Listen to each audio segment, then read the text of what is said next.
Hi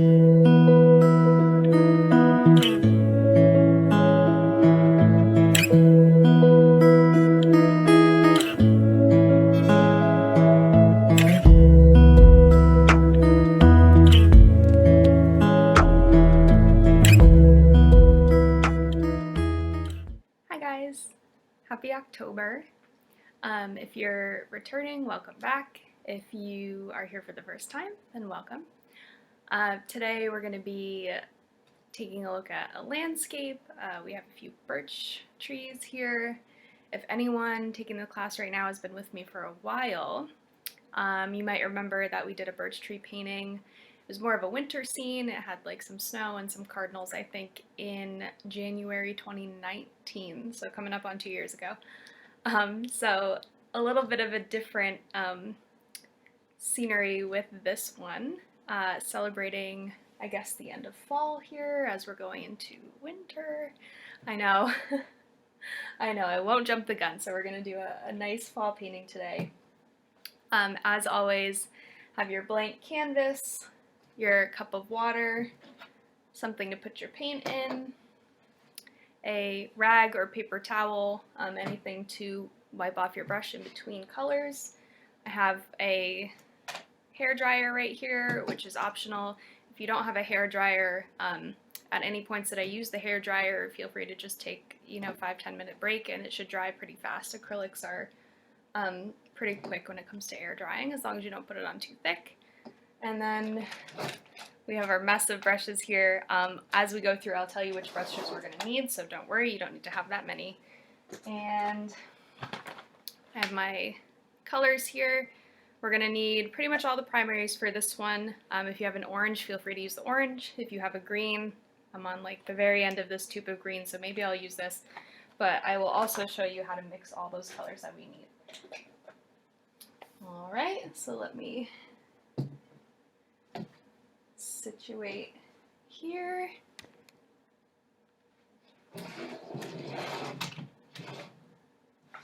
Okay.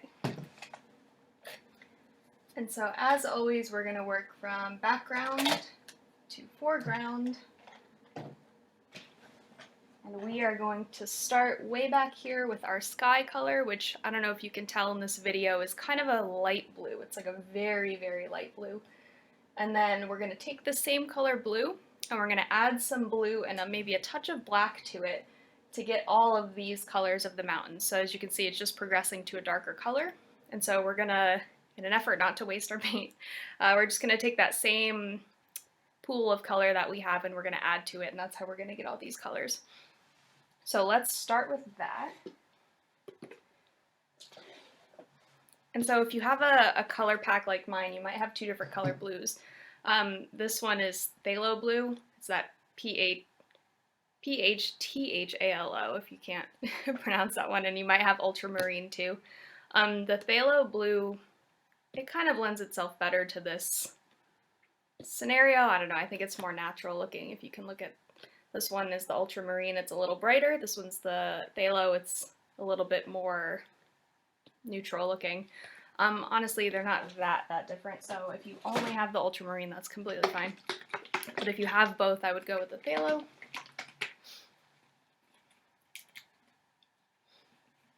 Alright, so I'm going to start off with the tiniest drop of this phthalo right there.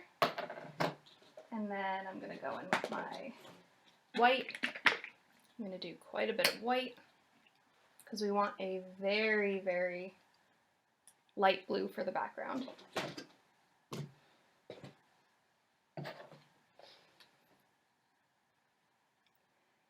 So I'm taking a relatively big brush. I have maybe a 1 to 2 inch brush for this background here because if you have a big house brush, you can use it. You don't need it though because we're not covering the whole thing. We're only covering maybe a fifth of the background right now, so you don't need something huge. Even a brush smaller would be fine, 1/2 inch, something like that. We're not going to be covering too much ground at a time. right now. Okay, so again, I don't know if you're going to be able to tell even that that's a blue. You can see it right here. So it's a very, very light blue that we're going to go into the background with. And so like I said, we're only covering maybe a fifth of the canvas right now. To be safe, let's say do a quarter. What we want to happen is we want the background blue that we have to overlap this mountain a little bit so that we don't have any white spots showing through. So what you're going to see right now is we're going to bring the sky down a little bit farther than even you think you need to go, because we do want them to overlap. Okay.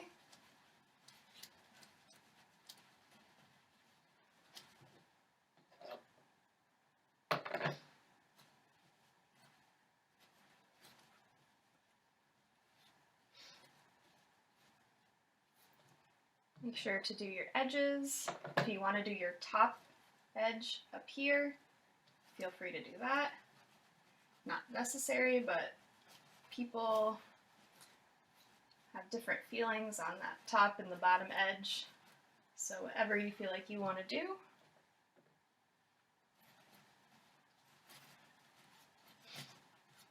And like I said, to be safe, let's go a quarter of the way down with this sky blue here.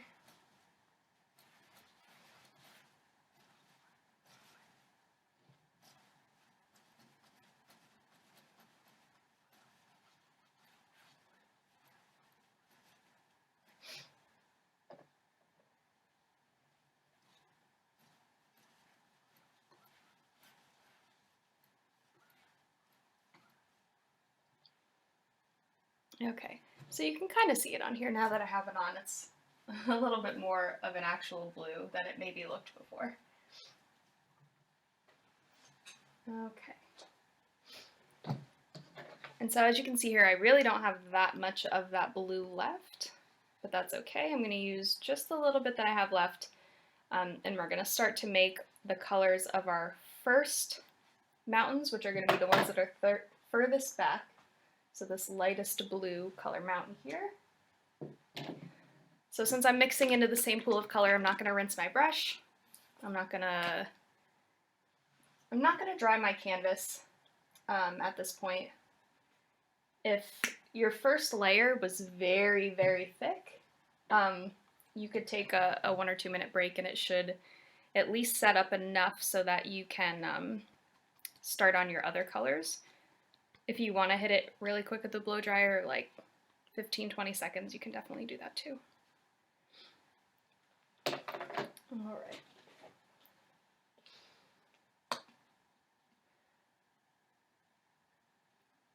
So I'm adding a little bit more of my phthalo blue. I added a little bit more white too because I really didn't have that much color left when I was mixing the second color. So I added more white and more blue just so I could make more paint than I had. Because we're going to do the same thing with the second mountain range that we did with the sky, in that we're going to paint it a little bit farther down the canvas than we actually think we have to go. We want them to overlap.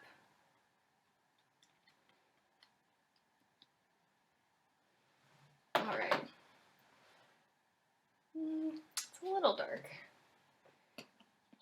And now, there's really no exact sweet spot where you need to hit this this second color blue. If you like a really, really dark blue mountain, then you can start this first row of mountains a little bit darker than I did and kind of progress to like a really dark, like navy blue if you want. If you like them a little lighter, you can make them lighter. The only thing that I would say is make sure that they are dark enough on this first row that they are distinctly different from your sky. So you don't want your sky to look like it just kind of turned into another row of like very big mountains that go off the top of the page, right? So here my blue in the sky is light enough that you can tell that it's sky and it's not just another set of mountains. So you can just hold it up like this, make sure it's definitely on a different place than your sky color. So I'm going to go with this one. Again, like I said, for time's sake right now, I'm not going to blow dry mine. I might get a little pickup with the color that's already on there. It's not a big deal. If you want to pause the video right here, give it a blow dry, or just wait a couple minutes, you can definitely do that. It might work a little better. But so we're going to start our mountainscape here. I know 1/5 of the way up the canvas is kind of a hard measure to get, so say we'll go 1/4 of the way up the canvas and then up a little bit from there. A good rule that I can clue you in on a little early on is that the bottom of our mountains, where our treetops start, is going to be about halfway. So if you look at your halfway mark here, above here, you're going to fit all of your 3 mountain levels in here. So think about where you want the top of your mountains to start and where you want the bottom of your mountains to end. Okay, so kind of try to fit them in there that way. And again, it's not an exact measure. There's no perfect way that you need to do this. It's just going to be based on your preference. And so what I'm going to do is I'm going to take my blue here. This is another one of those things. There's no right or wrong way to do this. We're just building some mountainscape here. We're going to fill in just a little bit below the mountains.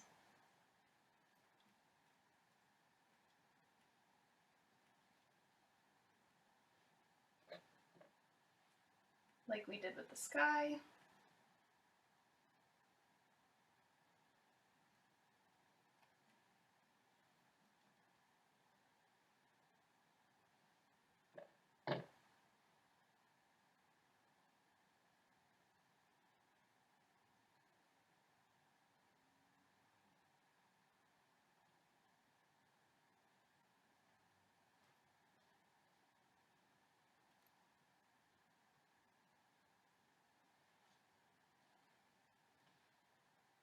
Okay, our first mountainscape. And now we're just going to continue to do the same thing with our other 2 mountain ranges. So I'm going to take my blue, I'm going to add a little bit to the light blue that I just used for these mountains. I'm going to mix it in. What I did in my first canvas is that I mixed a tiny bit of black in with it too, just so it would get even darker when I got to that bottom one, so I could get like a nice super dark blue. You definitely can do that, and I might do it right now too. The word of caution that I would throw to you is that I know the blue seems very dark, but the black really will overtake the color if you're not careful. So what I would suggest is take some of your black paint, if you're wanting to darken it a little bit, put it separately in a separate little container than your paint color is, and start with just a touch, like maybe even less than this, into your color. Mix that up. If it's not dark enough, definitely add more, but take it in small steps, because what you don't want to happen is for it to just turn gray, and then your color is ruined, and then you're wasting all of the paint. So start slow with the black. Mixing into that same pile of paint. I think this is looking good. So hold it up to your other one. Let's see, this could be even darker, I think. So I did a little bit of black, so since I want it to be a little darker, I'm going to go in with a little bit more blue. So the blue is a little bit easier to control in terms of its pigmentation. It's going to show a little lighter than adding black. So let's try the blue first. See if we can get to where we want to go. And I'll say with the mountains too, if you are like a purple fan, if you want to do them in purple, like varying shades of purple, that would look really nice. If you want them to match the trees in the foreground, if you wanted to do like varying shades of green, you could even do that too. It might blend a little bit with the trees that you have in the foreground. But if you did like a very light green, a medium, and like a very dark green, that might, come out nice too. Definitely don't feel like you have to do these in blue if blue isn't your favorite.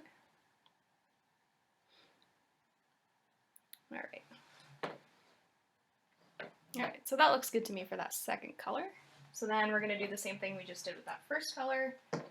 We're going to come in and make our mountainscape.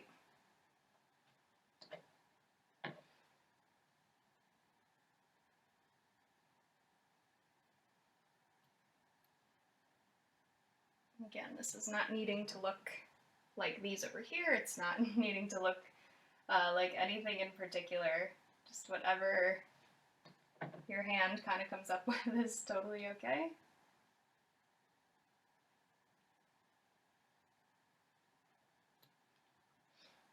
And so I feel like I'm making more of, I don't know, little rolling hills here. So if you're wanting them to look a little bit more like mountaintops, go for a little bit of pointier peaks.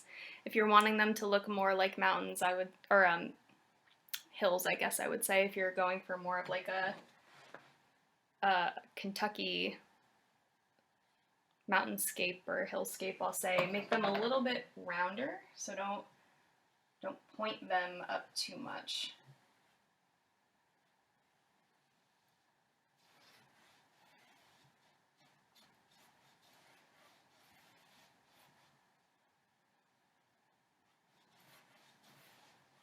Okay, so I'm bringing it down a little bit, and then we're gonna be mixing our third color, so the same bunch of paint that I've been using, we're gonna mix a little bit more black, a little bit more blue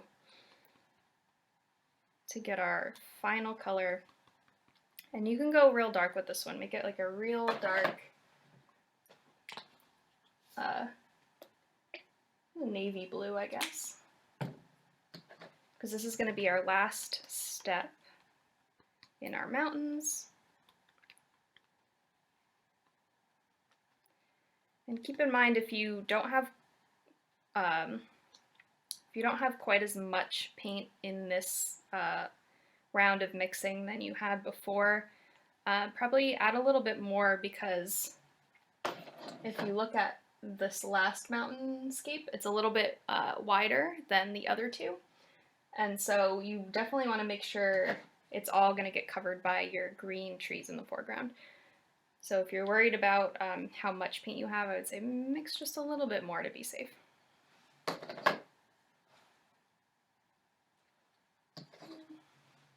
going to go one step darker. I'm going to add just a little bit more black, because I want all three sections to be distinctly different.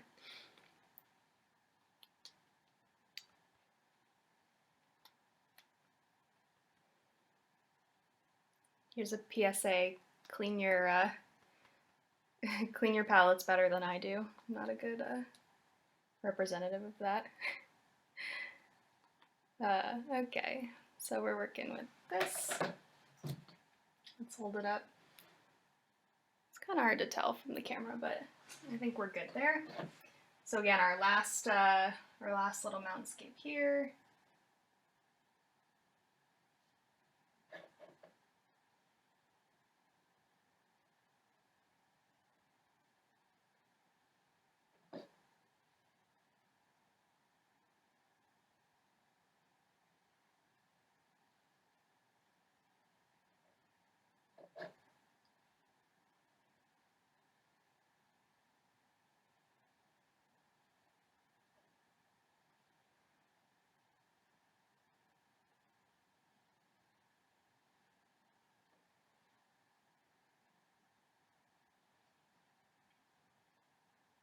Okay, remember to keep getting your edges if you are painting the sides.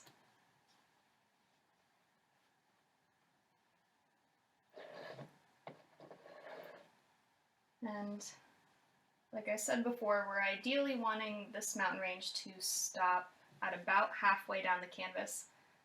Right now I'm a little bit farther than halfway, or I will be when I'm done. But again, we want it to make sure that we cover with that tree line, because if you look up there, the top of the tree line is uneven. So parts of it are going to dip down maybe lower than halfway, and parts of it are going to come up much higher than halfway. So we just want to be safe, cover our bases here, make sure we're down far enough. This line doesn't need to be perfectly straight, don't worry about that. It's just about coverage. And so if you look over here, my tree line is going to come here. It's going to go up, down, it might come right up to this edge, come up, come down. It's going to be an uneven line there. So we are good on our first step. It's reflecting a little bit. All right, see, that's what I have here. Maybe I'll bring this one up a little bit.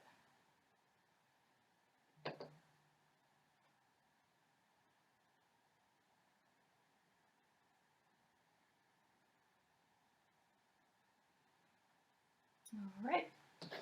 So I used up almost all of my blue paint. If you want to just save that little bit in case, I don't know, something happens with your trees that you don't like, it's good to always just have that little emergency bit. So keep that if you have it. We're going to rinse our brush, throw it in your water. So right now what we're going to do is if the bottom of your paint here is very wet, we're going to take a pause and blow dry it. You don't have to worry about the tops of these being wet at this point. We're going to take a little bit of time down here at the bottom, and then we're going to blow dry after that too. So it's better to let this top part, I'll say naturally dry or air dry, especially if you have a lot of paint up there, because if you hit it right away with the blow dryer and your paint's very thick, sometimes it might crack, and we don't want that. So right now, if your paint down here is very wet, I'll say take, this maybe inch or two here at the bottom, hit it with the blow dryer really quick, and then we're going to come back and start the trees.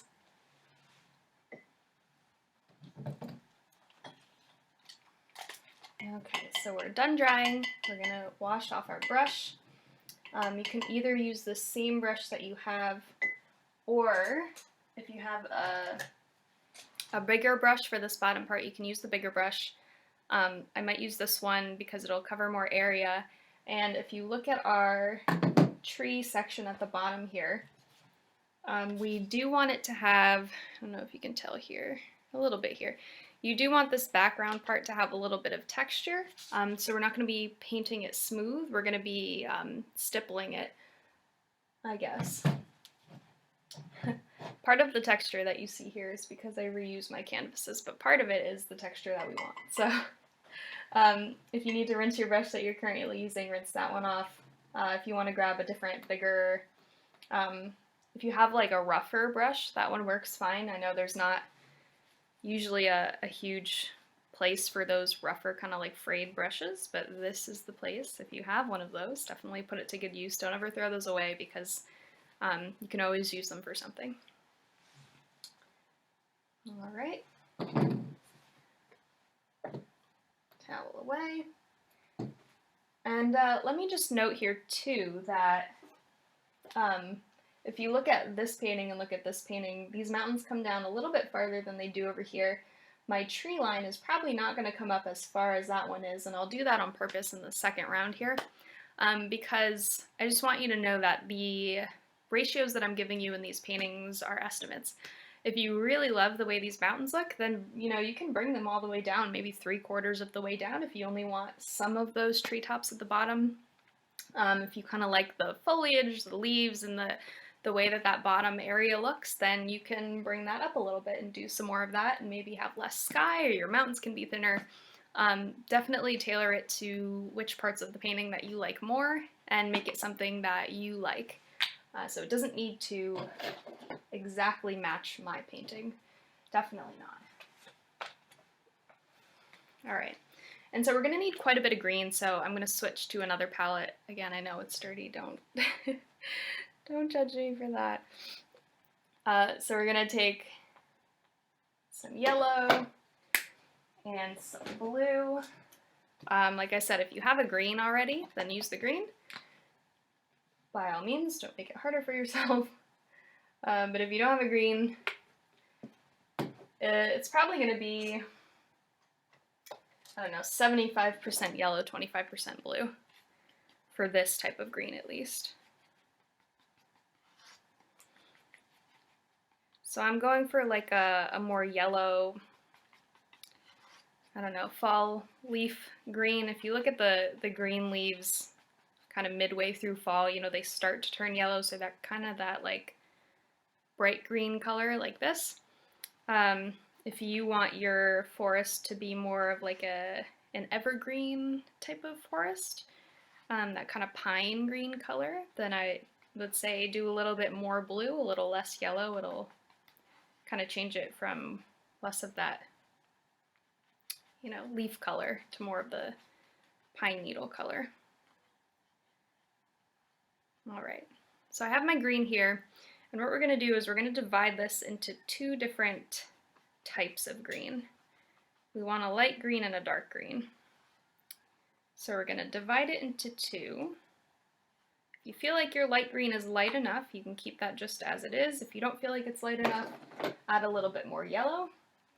I would say stay away from adding white to the green, because what might happen is your green might turn into like a minty green if you add white to it. So try to stay away from the white. If it's too dark, add some more yellow. For your light green, for your dark green, you can add a little bit more blue. So again, we're going to push it into we're going to push our green into two little segments here. We're going to make a dark green and a light green. Add a little bit more blue. If you still have a little bit of that black from before, do the same thing. Add just touches of that black at a time to make our dark green.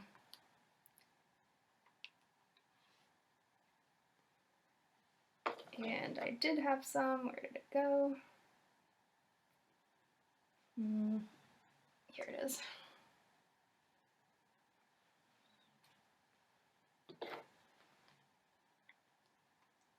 So in addition to our greens, we're going to be mixing up an orange.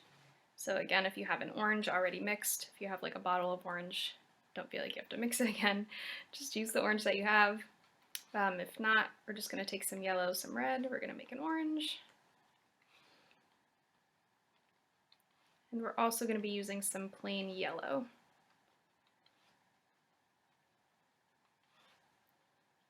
All right, so let's see. Light green, dark green.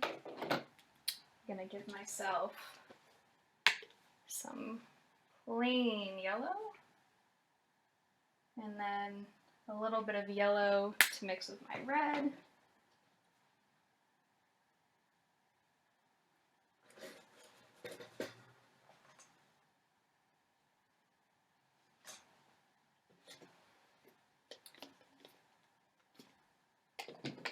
To make my orange. Okay. So I'm going to take another brush just to make my mixing easier. I'm going to mix up a quick orange. And you don't need too much of the orange and the yellow. The main part of the background is going to be the green, or the two greens. So make sure you have enough of the two greens to essentially cover the background. The orange and the yellow are more of highlights. See, but I mean, if I know I'll say again, if you really like the way the orange and the yellow looks and you want that to be, if you want it to really be a fall color or a fall landscape here and you want to do more orange and more yellow, then you can definitely do more orange and more yellow. The only thing I would say is try not to overwhelm it with the orange and yellow, because if you look at the trees on this side, they have just a little bit of those leftover, I would say end of fall leaves kind of clinging onto those little tiny branches. And those look really nice, kind of popped out against the green and the blue of the background. It really highlights them, even though there's only a few, they kind of stand out against both of those background sections. So they definitely pop a little bit better because there's not so much orange and yellow in the background. But if you do love the way that looks, who am I to tell you to stop, right? All right, so like I said, what we're going to be doing is we're not going to be brushing this on like normal. we're going to be using our big brush and we're going to be patting these colors on here. And so that's going to give you that kind of treetop leafy texture without having to paint individual leaves, because that would be a nightmare. And so we're going to be doing that on the whole bottom. We're going to start with just our light and dark green, and then we're going to go in and add the yellow and the orange. So we'll start with just our green. I'm going to take my big brush that I have here. If you don't have a big brush like this, you can use, I would say just grab the biggest brush that you do have. So see, like this one is old too, and it's dried. It's really hard. So that would be a good one to use too. Even though it's smaller, it'll take you a little bit longer, but definitely use a type of brush like this. I would say instead of a type of brush like this, which is kind of brand new, it's very thin, so it's not gonna do the padding as nicely or as, I'll say, as fluffy, as textured as you want it to, because this brush is so, it's like long and soft and thin. So break out your old nasty brush. And we're gonna start by doing this. And so here we're just going up and down here. And so if you look up here at this top here, you can see that I'm getting the texture here of like a treetop. It kind of looks like we're painting individual leaves up here, but we're not. So you're just gonna keep doing that. And so I have dark green on one side of my brush and light green on the other side of my brush. And so I'm gonna just kind of stipple them both in here together.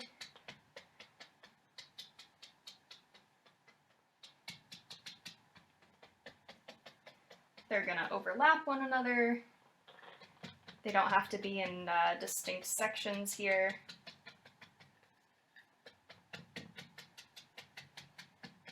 So we're gonna cover the whole background like this.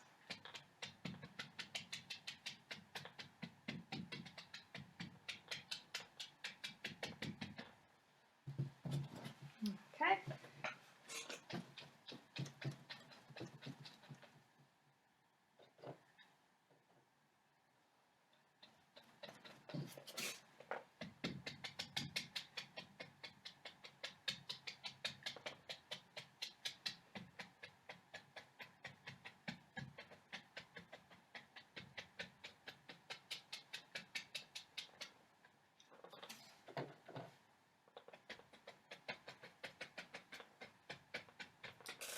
And you might see as I'm going, I'm kind of twisting my brush back and forth here. And the reason I'm doing that is because if I kept my brush, let's say I kept my brush going horizontal, if I went like this, you can see I'm making the same exact pattern over and over, and it's not going to look as natural as if you give your brush a twist, because then you're going to be getting different little patterns. So what you don't want to do is make it look like you had a brush and you're just kind of stippling through, right? You want to make it look varied. You don't want to see anything that looks like a brush mark. And so the way to do that is to kind of twist your brush as you're going.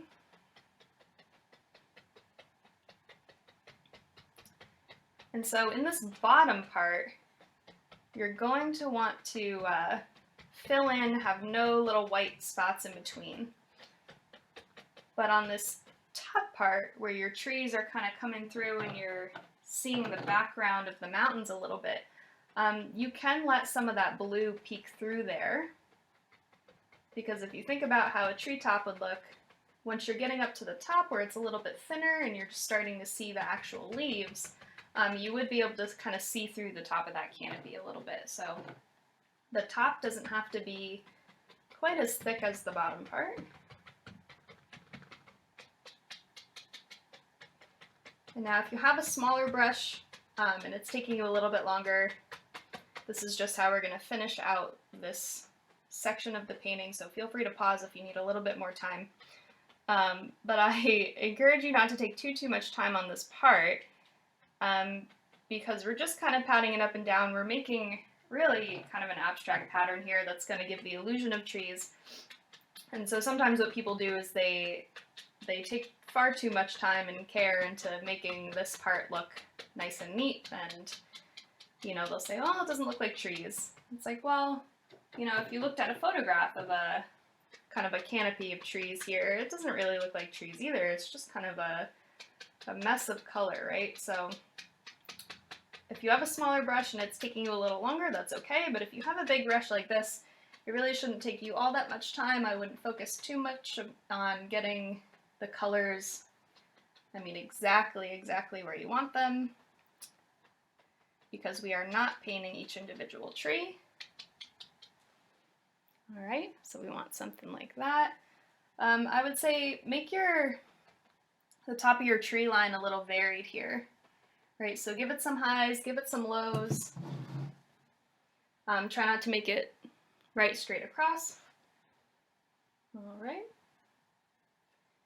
And so what you can do now is if you've covered your first layer and you're moving on to this yellow and this orange, if you want to use the same brush, you can wash this off, dry it, start over with this same brush.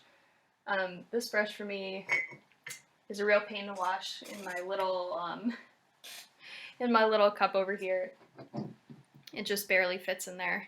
So I'm gonna switch to a different brush. Like I showed you this one before. It's all separated already. This brush wouldn't make a good brush. You can see it's pretty old. So this brush it doesn't normally make a good brush for painting. I don't use this brush a lot, but it's really good for something like this because it's already all separated. It's gonna give you those nice little stipples. It's pretty hard, and so this is gonna be a good one for these purposes. Again, I'm going to use this one now because I'm not covering the whole background with this one. That would take a little bit too long, but I'm just going to put in some areas of some yellow and some orange. All right, so I'm going to do about the same thing. So I'm going to just dip into my yellow, and I'm going to choose some areas just to put a little bit of this yellow in. Same thing that we did with the greens. I'm going to twist my brush. It's not supposed to look neat and organized. It's just going to be some sections are going to have some yellow. Again, if you like the way these pops of color look, feel free to do more.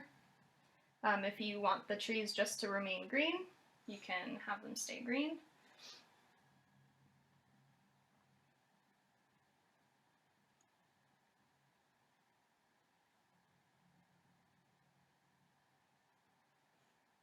You can mix the orange and the yellow. There is no right or wrong way to do this.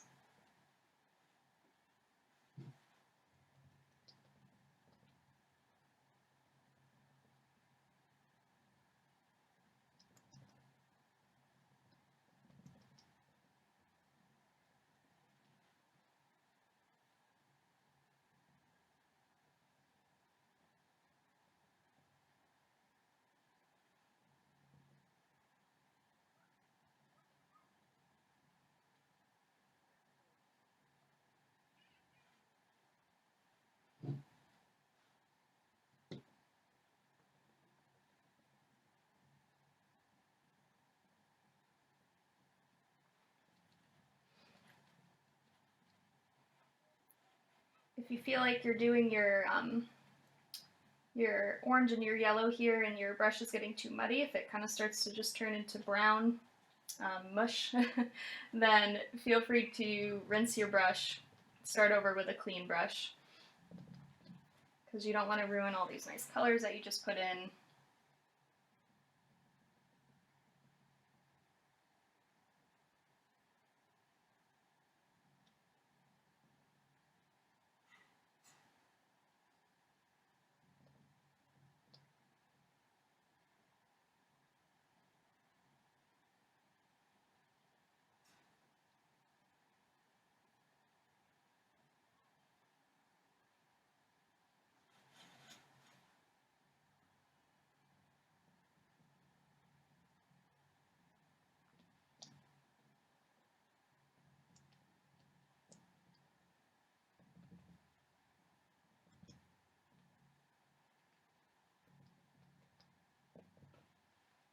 Alright, so I think that's enough for me.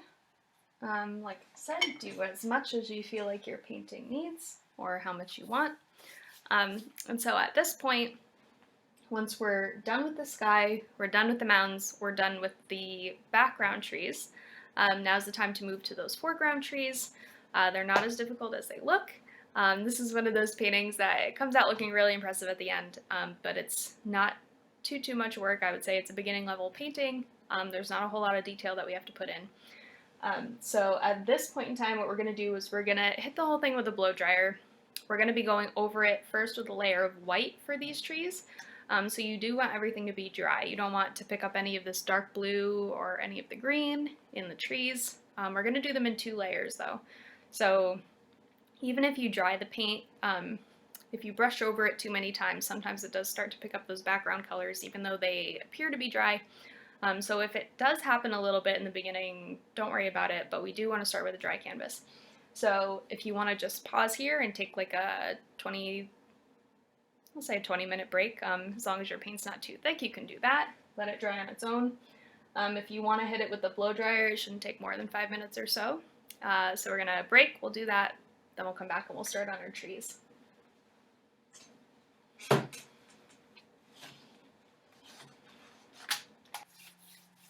Okay, so we're essentially dry here, and what we're going to do is we're going to, like I said, do 1 layer of the trees first. It's going to be plain white because we have some pretty dark colors here, especially in the background of these first mountains, where 1 coat of white is probably not going to do it for us.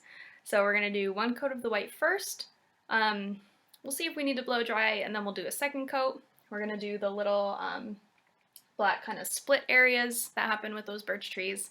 We're going to do our final little flower details, or leaf details, and that's going to be it. So let's get some white. Again, just plain white.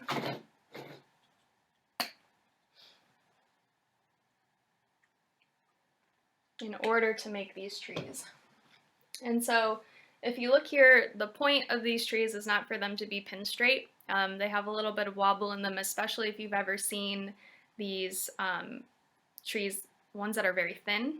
The very tall, thin ones, they kind of have a little crook towards the top. So don't worry about making them pin straight. That's not the point here. You also don't have to worry about a ton of branches. Like you see here, we're going to be adding a few here and there. I even did kind of a lot on this one. You don't need to do those at all if you don't want. You can have a little bits of leaves sticking down from the top if you want. If you're nervous about pulling those like little tiny kind of side branches, if you're not comfortable, then you can leave them out. So I have a brush here. It's maybe a 1/2 inch, 3/4 of an inch, maybe up to 1 inch if you want. You don't need to do this many trees if you don't want. If you have a larger brush that's maybe like 1 inch wide, you can do like 3 trees or 2 trees, and you want them to be a little bit bigger. If you have a thinner brush than that and you want to do a lot more trees, a lot more thinner trees, you can do that. Work with what you have, definitely. But I chose this brush because it's about the same width, if you look here, of the actual tree.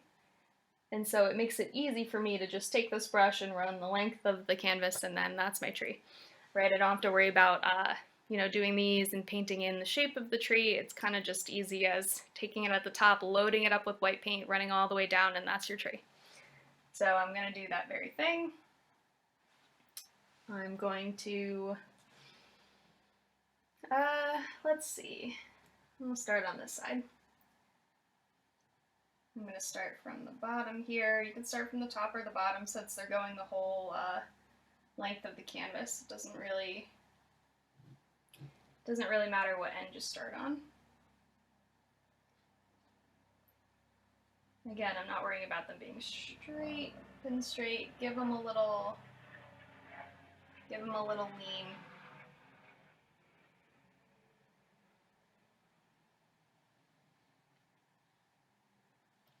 All right, tree 1. And I'm gonna just keep doing the same thing. If you look up at the top there, 2 of my trees kind of cross a little bit. That's okay. If you want to do a tree that splits, you can do that. Maybe I'll do that here. Well, that was not dry up there. That's okay, not a big deal. So what I'm going to do is I'm going to leave that, I'm just going to let it dry for a minute, and then we'll come back and we'll cover it with our white. That's okay. Things happen, right? It's the best part about paint is there's nothing that you can't cover.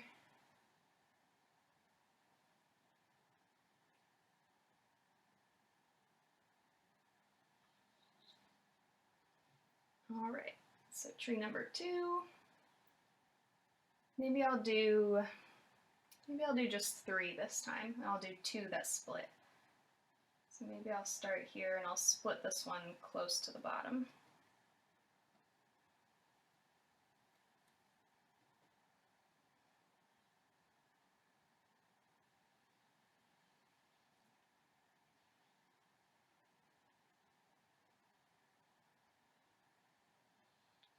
And so normally when you're making trees, if you've taken my classes before, you'll know that I'll say they should be wider at the bottom than they are at the top. With this type of tree that we're painting right now, especially because we're only looking at a section of the tree, so if you imagine you're standing here taking a picture of this landscape, we're really only seeing a snapshot where if you imagine you're looking at the whole scene, the trees would continue up here and they would continue down to the bottom, right? So we can't see where they're rooting into the ground, and we can't see the tops where it would probably have more branches and more leaves. We're just kind of looking at this middle section. So having that gradation where it goes from like a really wide trunk to a skinny trunk at the top, it's not as important here. If you have one branch that splits off, then maybe try to make the bottom a little bit wider than these top pieces. But again, it's not a huge deal for this one because we're only looking at a section of the tree.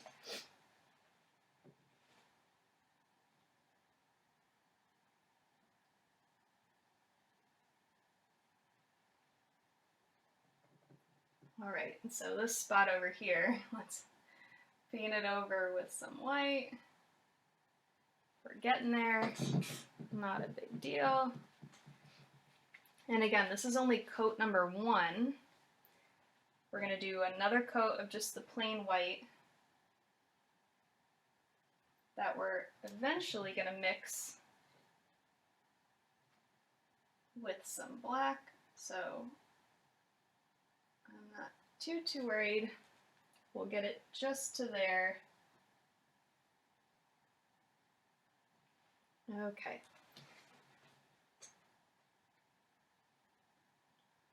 So here we are, we have our outlines of our trees. We can start to put on the little tiny branches if that's a part that you're wanting to do. So I'm going to take this brush. I'm going to use the same brush that I used for the trees because it can get a pretty thin profile. If you're using a brush that's a little more frayed at the bottom, I would switch to a smaller brush. It can be round or it can be flat. If you have one like this, a little round one, you can use that. If you have a flat one that you can turn lengthwise, you can use something like that. And so I'm going to keep with my plain white here. I'm going to dip and I'm going to use my brush. I'm going to ride on that thin side that we have here. And again, there's no real right or wrong place to put these branches. I would say my best advice is to vary them a little bit. So I don't want to put one right here at the same level on each tree. I want to give them a little variety. So maybe I'll put one here. And again, these can cross. So maybe I have one here. It's going to run over this one. That's okay, because that would happen in nature. Maybe I'll put one up here where my little mistake happened and we can kind of cover that up. It's not a mistake, it's a happy accident, right?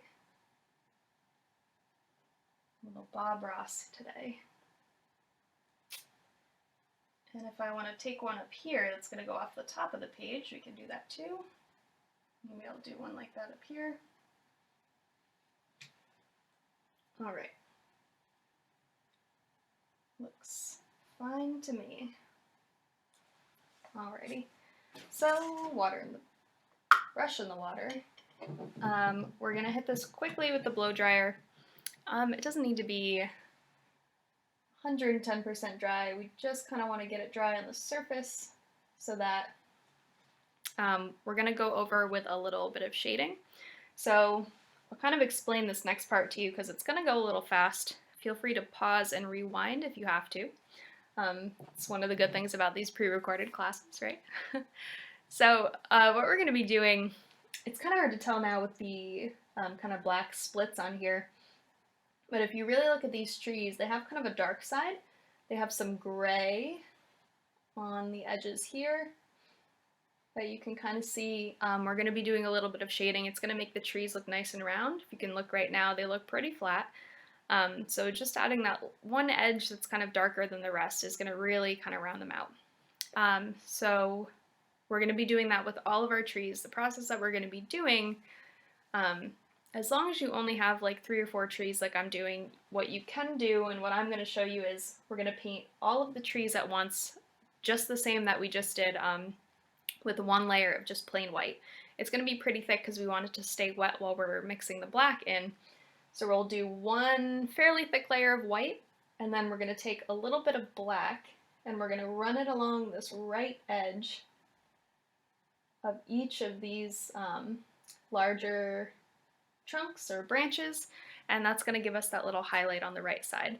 And so the hope is that we'll do it fast enough that the white is still wet, and so the black will blend into the white. It'll make just this real subtle gray edge here that's going to give us some depth and some shape. So we'll blow dry really quick. I mean, get them, like I said, 90% of the way dry, and then we'll go back over with our shading. Okay, we are back. Our trees are dry. We're just cleaning off.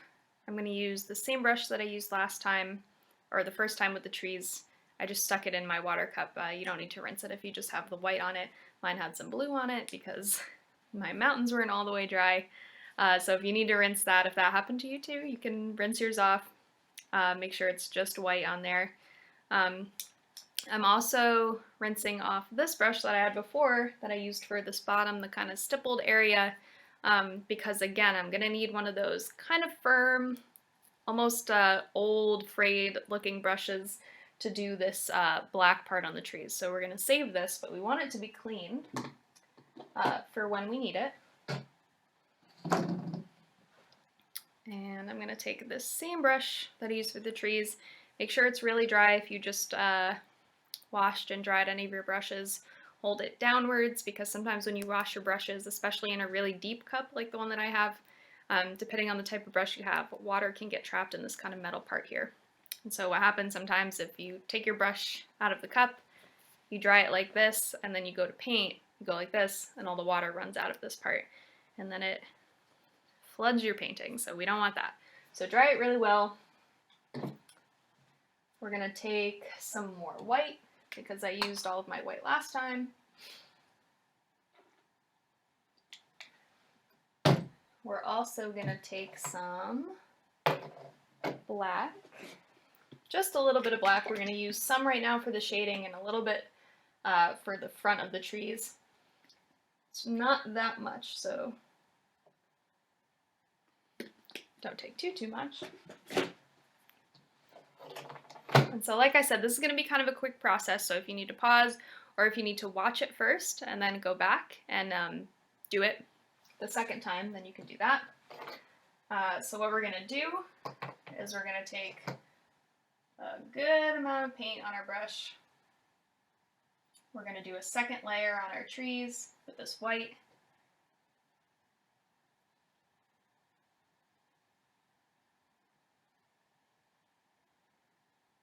We'll do a little bit on our branches. We have one up here. We're going to do that for all of our trees. We're just going to give them a nice second coat. And the second coat should be making them nice and bright white. By the second coat, you shouldn't really be able to see any of that mountain or any of the treetops through the tree.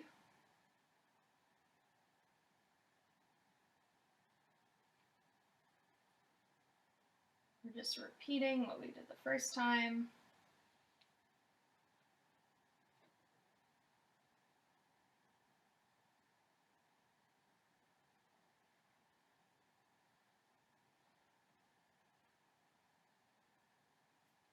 And now if you have a lot of trees, if you chose to do thinner trees and you have, more than 3 or 4, if you're up in like the 5, 6, 7 range, you can do this in 2 rounds because you do need this layer of white paint to be wet when you go in with the shading. So if you don't feel like you can get to all of the trees at once, that's okay. Or if you if shading's not your thing and you don't think you can get to all of the trees at once anyway, even if you only do have 3 or 4, try one first. You don't, I guess, need to do them all at the same time. The reason that I do them all at the same time is so that each time you go into the tree, you're going to be needing to start with a clean white brush to do this layer that I'm doing right now. So if you did each tree individually, all you would have to do is clean your brush in between, which if you've taken one of my classes before, you know that I hate cleaning my brushes. So that's the reason why I do them all at the same time. But if you are not feeling particularly confident about that, then by all means do them each one at a time. It's not a huge deal at all. It might take you a little bit longer, but who says we're on a schedule, right? So what I'm going to do is I'm going to take a little bit of this black that I have, and I'm going to put it on my brush. I'm going to mix it up in one of my empty cups. So I dipped this white brush into my black. I just kind of swirled it around in one of my empty cups. So I have kind of a gray on my brush right now. And so what I'm going to do on these trees is I'm going to come down the right side and I'm going to brush some gray into here. And if you look, it's blending with my white because it's still wet.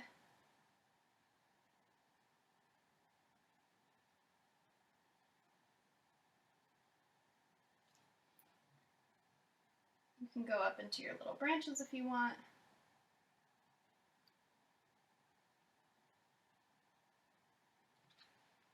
All right, so if you look at this tree versus this tree, this one definitely is more dynamic. It's got that kind of darker edge, so it gives you a little bit of roundness versus these, which look very flat. So we're going to just keep doing that on these 3 trees.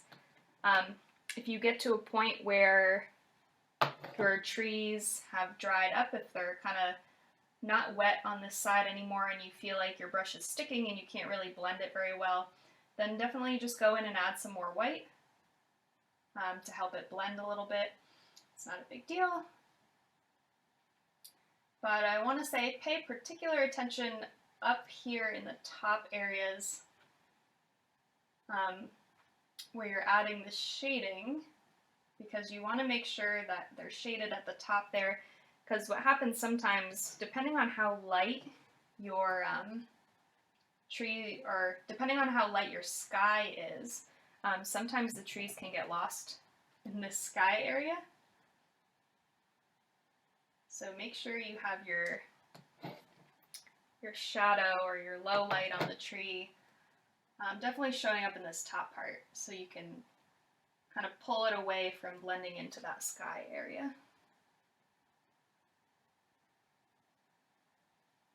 All right, we'll go to our last one here, and you can start from the bottom or start from the top. Doesn't really make a difference.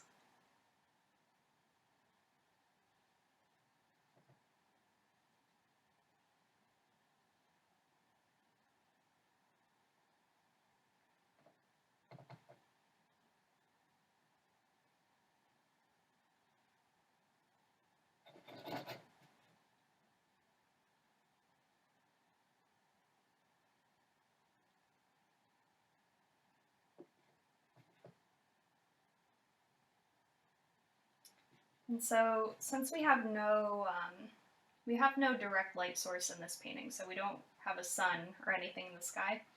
So the shadow side of the tree doesn't necessarily need to be the right side. If you want to do it on the left side of your trees, that's totally okay. The only thing that you need to make sure is that it's the same on all of your trees. So if you have the dark edge on the right side of your tree, it needs to be on the right side of your tree on all of your trees. If you choose to make it on the left side of your tree, that's totally okay. It just needs to be on the left side of your tree on all of your trees. So as long as it's consistent, you can choose whichever side you want. Okay? So we have our nice round trees. The sun keeps coming in and out of the clouds, so I know it's kind of dark right now, but hopefully you can see a little bit of a difference between what they were and what they are now. All right. So second to last step here, we're going to be adding this kind of dark, if you've ever seen a birch tree up close, I think those black areas are kind of just where the bark splits, and so you can see kind of those areas here. So like I said, you're going to want to take one of your real old, real crusty frayed brushes. That'll work the best here.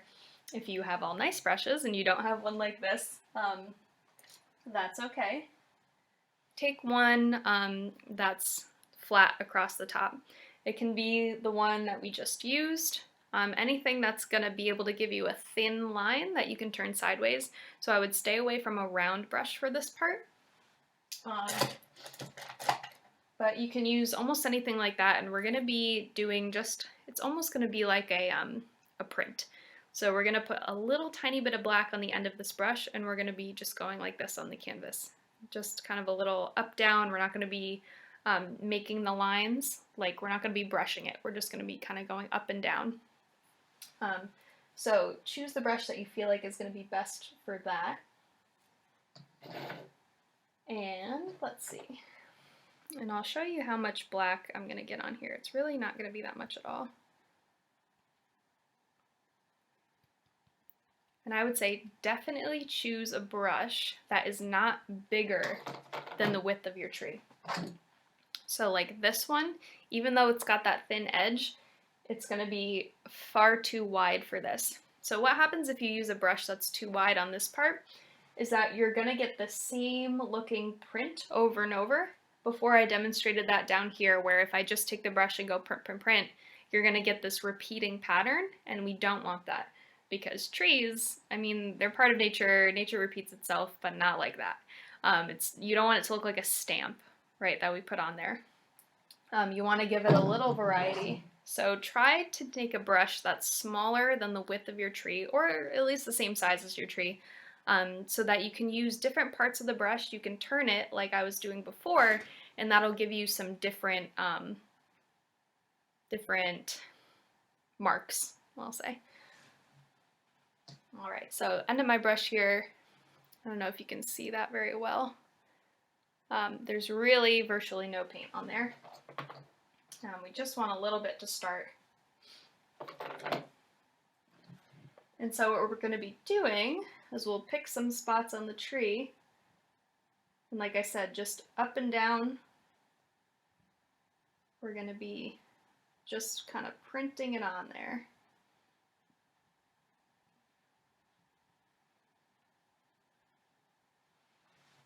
Right? So just up and down.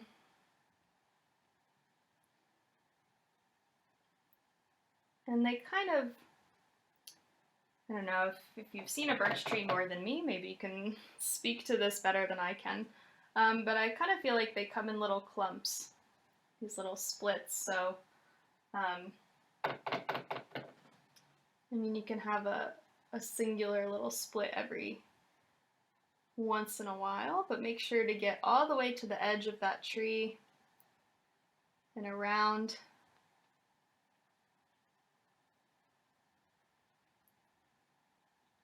And as much as you can, I mean, try not to make them equidistant. So, I mean, you want them to be regular, right? You don't want a big gap in your tree where there's none. But try not to make them all exactly the same length apart, right? So you don't want one every like half inch, because then it's gonna look a little unnatural. So some of mine, see up here, they're a little bit closer together. I have a little bit of a gap here. Then there's kind of like a cluster here, a little bit of a gap. So give them some space. On your little branches, if you have any little branches shooting out, if you look over here, I kind of focus some of those splits right around where the branch comes out. And so I've been using my brush like this horizontally, but when I come to one of my little branches, I'm going to turn the brush and use it so that it makes more round markings here by the branch, right? I'm going to turn it again so that I have some coming like up on the branch. All right, and that makes my little offshoot. I'm going to do the same thing up here. I know it's hard to see, but I do have a branch up here. Okay, and you can do those anywhere if you want a little round part. It doesn't just have to be where the tree splits off. It can be kind of anywhere. Right? So we're just going to keep doing this for all of our trees. We're just going to give them this little detail. Makes them look so nice, and it really gives the illusion that that is a birch tree. I mean, it's that, you know, that unmistakable indicator.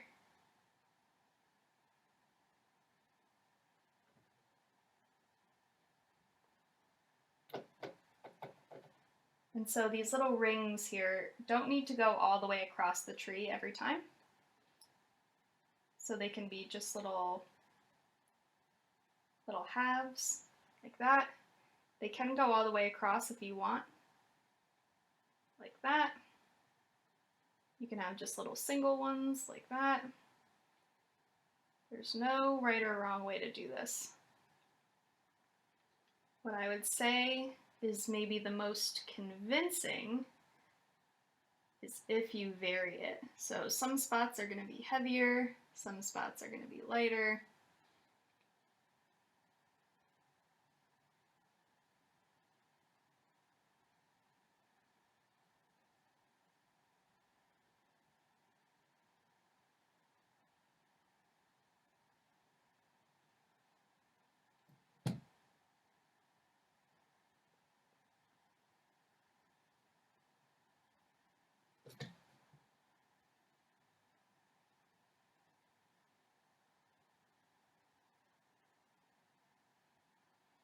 Again, I'm just taking the brush, patting it up and down. I'm not brushing, I'm not like brushing across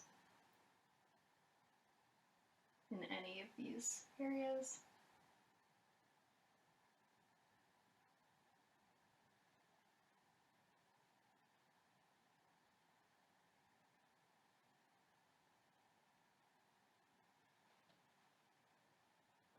Okay, and our last guy here.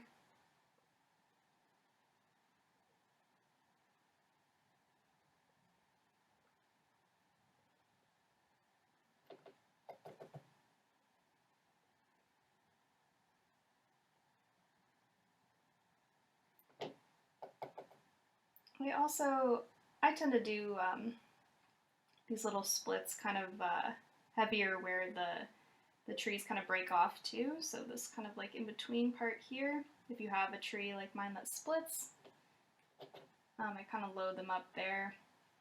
Again, that's just a preference. I don't know if that's really how these trees grow or how they display.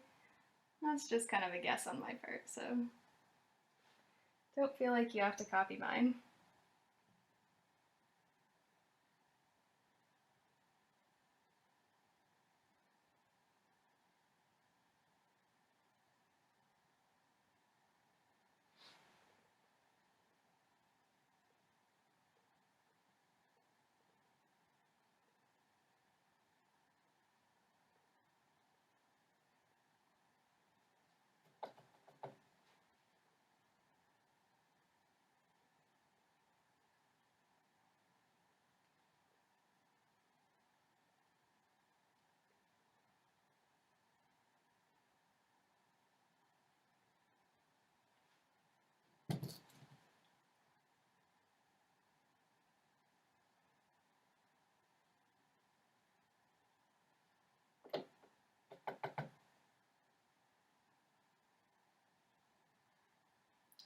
If you want to put some of these little splits or black areas on your small branches, you can do that. The reason that I didn't really do that too much over there is because A, they're going to have the little leaves on them, so they are going to, they're not going to be just bare, and B, I think my brush would be too big for that. So if you have a tiny brush and you do want to add a little bit of that color onto those little branches, you can do that. But if I tried to go in with this big brush, probably you wouldn't end up looking too good. Alright, so last step here. We have our trees looking nice. Let's see. We have our background, we have our mountains, we have our sky, we have our treetops, we have our tree middles. And so all we need right now is our little, I'll say pops of color, our little highlighter leaves. So again, disclaimer, if you like the way that your trees look here and you don't feel like you want to add these little leaves, then you can be done right here. If you feel like you have enough color down in the bottom part, you can leave it just as is. If you feel like you want a little bit of something extra, then we can do these. And so I'm going to grab a small brush, can be round or flat, whatever you have. And so what I'm going to do is I'm looking at some of these branches that are a little bit thick, and I'm just going to pull these out a little bit with my thinner brush here. They don't need to be perfect because leaves are going to be going on them, but some of mine end just very abruptly. So I'm just going to give them a little bit of something here. Also going over with a little bit of white, making sure they're not see-through. Can't see any of that background. Okay, perfect. So let me, take this white off. I have some yellow and some orange left over from the trees in the treetop area that we did down here. So I have my yellow and my orange left. If you don't have any more of that left, you can mix up a little bit more orange if you want, or you can use just plain yellow if you want. If you've ever seen a birch tree in the fall, they turn that really nice yellow color. So you can use just plain yellow if that's all that you have. And so I'm going to be kind of doing the same thing that I did in this background area and with these black marks, where I'm not really going to be painting the shape of a leaf. I'm not like making a teardrop or anything. I'm kind of just going to be putting it down and picking it up, because these leaves are going to be so small that you're not going to be able to paint like the real shape of the leaf. You're kind of just going to be maybe putting it down and pulling it a little bit. Right? For our little leaves. Get a close-up here.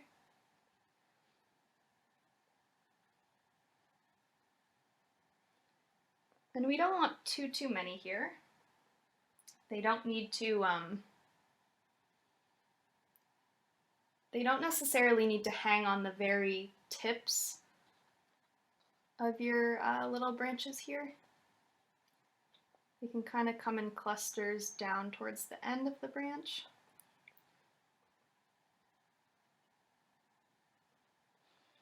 Let's see, I have one over here.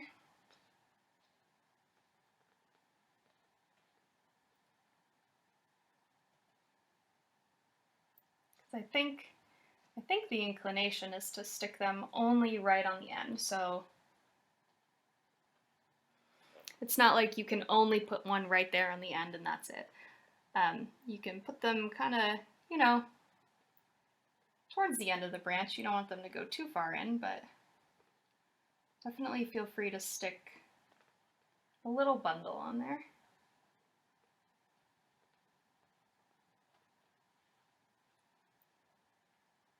Alright, I think we have maybe some here.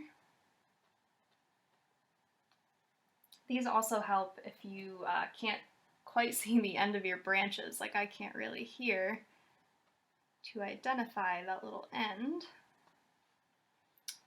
And I have a branch up here, maybe I'll stick one or two there. All right. So it's looking like that is it. All right, so a nice little end of fall scene here. Next month we are doing a hybrid November-December class. So it's going to be, I should have looked at the date, but it's going to be at the beginning of December versus we're usually in the third week at the end of the month. So because of the holidays and where they fall in the month, we're going to be doing one class for November and December. It's going to be at the very beginning of December, so keep an eye out for that. If you have any particular things that you want to see for that painting, it's usually either a winter or like a Christmas type theme one.